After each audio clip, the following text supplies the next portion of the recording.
पहाड़ अपने राज छुपाए रखते हैं। बर्फ से ढकी चोटियां आसमान को छूती हैं, नीचे घाटियों पर लंबी परछाइयां डालती हैं। उनके साए में एक भूत अनदेखा घूमता रहा। सालों से वो हवा में एक फुसफुसाहट था, एक डरावना सपना। दुनिया उसे ओसामा बिन लादेन के नाम से जानती थी, आतंक का रचयिता, आधुनिक इतिहास के सबसे बड़े हमले का मास्टरमाइंड। वो एक भूत था, डर का एक साया, सिर्फ धुंधले वीडियो मैसेज और लाखों लोगों की डरी हुई कल्पनाओं में रहता था। लेकिन वो असली था, और कहीं अफगानिस्तान पाकिस्तान बॉर्डर के जटिल इलाके में, या शायद मेडिटेरेनियन के किनारे किसी आलीशान विला में, वो देख रहा था, इंतजार कर रहा था, अपनी अगली चाल की योजना बना रहा था। दुनिया ने उसका लगातार शिकार किया, लेकिन वो हमेशा एक कदम आगे था। उन कोशिशों का मजाक उड़ाता एक भूत। दुनिया भर की खुफिया एजेंसियां सैटेलाइट तस्वीरें देखती रहीं, फोन कॉल्स पकड़ती रहीं और अनगिनत मुखबिरों से पूछताछ करती रहीं, किसी भी जानकारी के लिए बेताब जो उन्हें उसके पास ले जा सके। लेकिन रास्ता ठंडा था, ऊबड़ खाबड़ इलाके और कबीलाई वफादारी के जाल में खो गया था, जो उसे चुभती नजरों से बचाता था। वो धोखे का उस्ताद था, एक गिरगिट जो दुनिया के शोर में घुल मिल जाता था। लेकिन भूत भी परछाई डालते हैं, और उसकी परछाई लंबी थी, एक डरावना याद दिलाती थी कि कहीं भी सुरक्षित नहीं है और कोई भी उसकी पहुंच से बाहर नहीं है। ओसामा बिन लादेन का शिकार बिल्ली और चूहे का एक वैश्विक खेल था, जो परछाइयों में खेला जाता था और डर, बदला और इस उम्मीद से भरा था कि एक दिन न्याय होगा। ओसामा बिन लादेन नाम ही दुनिया भर के लोगों की रूह कंपा देता था। सऊदी अरब में दौलत और शोहरत में पैदा हुआ, वो आराम की जिंदगी चुन सकता था, लेकिन उसने एक अलग रास्ता चुना जो अतिवाद और हिंसा से भरा था। इस्लाम की एक कट्टरपंथी व्याख्या से प्रेरित होकर उसने पश्चिम को एक भ्रष्ट प्रभाव के रूप में देखा, मुस्लिम दुनिया की आत्मा को खा जाने वाला एक कैंसर। उसका जवाब था जिहाद, पवित्र युद्ध, उन लोगों के खिलाफ एक हिंसक संघर्ष जिन्हें वो अपने धर्म का दुश्मन मानता था। बिन लादेन का संदेश असंतुष्ट युवाओं को प्रभावित करता था, जो उसके करिश्मे और उसके बाद के जीवन में महिमा के वादे की ओर आकर्षित होते थे। उसने उन्हें उद्देश्य दिया, अपनेपन का एहसास दिलाया और सबसे महत्वपूर्ण बात, उनके गुस्से का निशाना दिया। उसके नेतृत्व में अल कायदा आतंकवादियों का एक साया नेटवर्क दुनिया भर में फैल गया, कई घातक हमले किए। फिर आया 11 सितंबर 2001। दुनिया ने डर के मारे देखा जब यात्री विमान नफरत के मिसाइलों में बदल गए, वर्ल्ड ट्रेड सेंटर टावरों, पेंटागन और पेंसिल्वेनिया के एक खेत में जा घुसे। उस दिन लगभग 3000 बेगुनाह लोग आग में मारे गए, अकल्पनीय बर्बरता के शिकार। दुनिया फिर कभी पहले जैसी नहीं रही।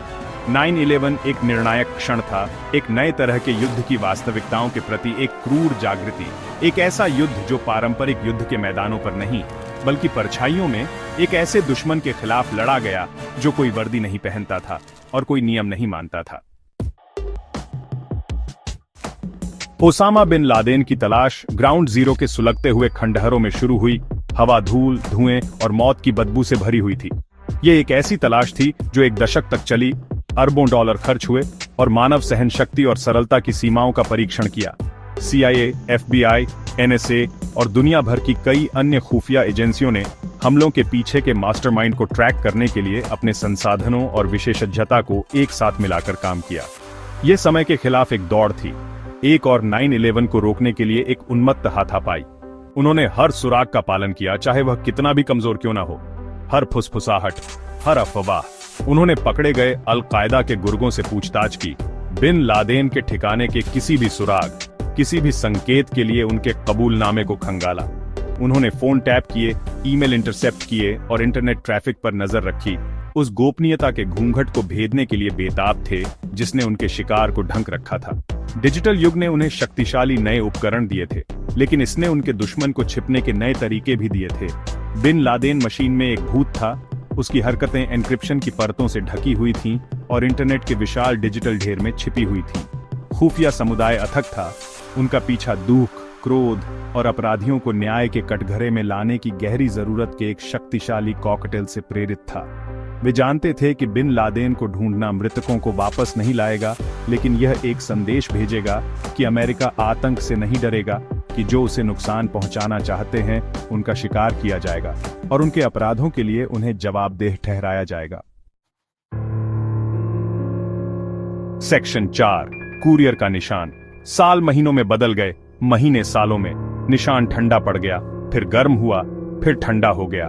झूठे सुराग और बंद रास्ते आम बात हो गए, हर एक निगलने के लिए एक कड़वी गोली। लेकिन खुफिया समुदाय ने कभी उम्मीद नहीं छोड़ी, कभी यह मानना नहीं छोड़ा कि एक दिन वे अपने आदमी को ढूंढ लेंगे। फिर एक सफलता। CIA के लैंगले मुख्यालय के अंदर गहरे एक विश्लेषक ने कुछ असामान्य देखा। इंटरसेप्ट किए गए संचार में एक नाम बार बार आ रहा था, एक नाम जो बिन लादेन के सबसे भरोसेमंद कुरियर में से एक के साथ जुड़ा था। कुरियर एक भूत था, उसकी असली पहचान अज्ञात थी, लेकिन बिन लादेन के लिए उसका महत्व स्पष्ट था। वह आतंकवादी नेता की कमांड श्रृंखला में एक महत्वपूर्ण कड़ी था, एक व्यक्ति जिस पर अपने छिपे हुए ठिकाने से संदेश पहुंचाने और वहां से संदेश पहुंचाने के लिए भरोसा किया जा सकता था। CIA ने कुरियर को 24 घंटे निगरानी में रखा, उसकी हरकत पर नजर रखी, इस उम्मीद में कि वह उन्हें उनके अंतिम लक्ष्य तक ले जाएगा। यह एक लंबा शॉट था, लेकिन उनके पास बस यही था। कुरियर एक भूत था, पाकिस्तान के कबायली इलाकों से चुपचाप गुजर रहा था, हमेशा अपने पीछा करने वालों से एक कदम आगे। लेकिन भूत भी निशान छोड़ जाते हैं, और CIA अपने पाकिस्तानी समकक्षों की मदद से उन पैरों के निशान का पालन करने के लिए दृढ़ थी, चाहे वे कहीं भी ले जाएं। सेक्शन 50.30 कुरियर उन्हें पूर्वोत्तर पाकिस्तान के एक छोटे से शहर में ले गया जिसे एबटाबाद कहा जाता है। यह दुनिया के सबसे वांछित व्यक्ति के लिए एक असंभावित छिपने की जगह थी। पहाड़ियों से घिरी एक घाटी में बसा एक शांत शहर, पर्यटकों और सेवानिवृत्त पाकिस्तानी सैन्य अधिकारियों के लिए एक लोकप्रिय गंतव्य। एबटाबाद के बीचों बीच सादे दृष्टि में छिपा हुआ एक बड़ा 3 मंजिला परिसर खड़ा था, जो ऊंची दीवारों से घिरा हुआ था, जिसके ऊपर कांटेदार तार लगे थे। यह एक अजीब संरचना थी, अपने परिवेश में जगह से बाहर। इसकी खिड़कियां ईंटों से बंद थीं, इसके निवासी अजीब तरह से एकांत प्रिय थे। निगरानी दल अंदर चले गए, दिन रात परिसर को देखते रहे, हर गतिविधि, हर आगंतुक, उसकी दीवारों के भीतर जीवन की हर झिलमिलाहट को रिकॉर्ड करते रहे। उन्होंने दीवारों की असामान्य ऊंचाई, फोन लाइनों या इंटरनेट एक्सेस की कमी, निवासियों की संदिग्ध गतिविधियों पर ध्यान दिया। जितना अधिक उन्होंने सीखा, उतना ही वे आश्वस्त होते गए कि यह कोई साधारण निवास नहीं था। यह एक किला था जिसे अपने निवासियों को चुभती नजरों से बचाने के लिए डिजाइन किया गया था। यहीं पर ओसामा बिन लादेन छिपा था। CIA ने राष्ट्रपति ओबामा को जानकारी दी। सबूत परिस्थितिजन्य थे, लेकिन सम्मोहक थे। ओबामा को एक महत्वपूर्ण फैसले का सामना करना पड़ा। विदेशी धरती पर एक जोखिम भरा हमला करने का आदेश दें, एक राजनयिक तूफान और विफलता की संभावना को जोखिम में डालें, या दूर चले जाएं, यह जानते हुए कि दुनिया का सबसे वांछित आतंकवादी बड़ा बना हुआ है। दुनिया का भार उनके कंधों पर टिका हुआ था। सेक्शन 6 एक राष्ट्र अपनी सांस रोककर रखता है। फैसला लिया गया। 2 मई 2011 को अंधेरे की आड़ में United states naval special warfare development group, जिसे DVGRU या सील टीम 6 के रूप में भी जाना जाता है, के कुलीन नेवी सील्स की एक टीम ने स्टील्थ हेलीकॉप्टरों में सवार होकर अफगानिस्तान के एक गुप्त अड्डे से उड़ान भरी। उनका गंतव्य एबटाबाद, पाकिस्तान। उनका मिशन ओसामा बिन लादेन को पकड़ना या मारना। दुनिया ने अपनी सांस रोक रखी थी। दांव अविश्वसनीय रूप से ऊंचे थे। असफलता कोई विकल्प नहीं था। ये छापेमारी वर्षों के खुफिया जानकारी एकत्र करने, सावधानी पूर्वक योजना बनाने और अटूट समर्पण की परिणति थी। सील्स अपने कौशल और अनुभव के लिए चुने गए सबसे अच्छे थे, कल्पनाशील, सबसे खतरनाक वातावरण में काम करने के लिए प्रशिक्षित। वे हर घटना, हर परिदृश्य के लिए तैयार थे। हेलीकॉप्टर कम उड़ान भरते थे, इलाके को पकड़े हुए पाकिस्तानी रडार से बचते थे। अंदर सील्स पत्थर की तरह चुपचाप बैठे थे। उनके चेहरे गंभीर थे, उनका दिमाग काम पर केंद्रित था। जैसे ही वे परिसर के पास पहुंचे, रोटर ब्लेड की गर्जना से सन्नाटा टूट गया। आश्चर्य का तत्व महत्वपूर्ण था। इससे पहले कि किसी को पता चले कि क्या हुआ है, उन्हें अंदर और बाहर जाना था।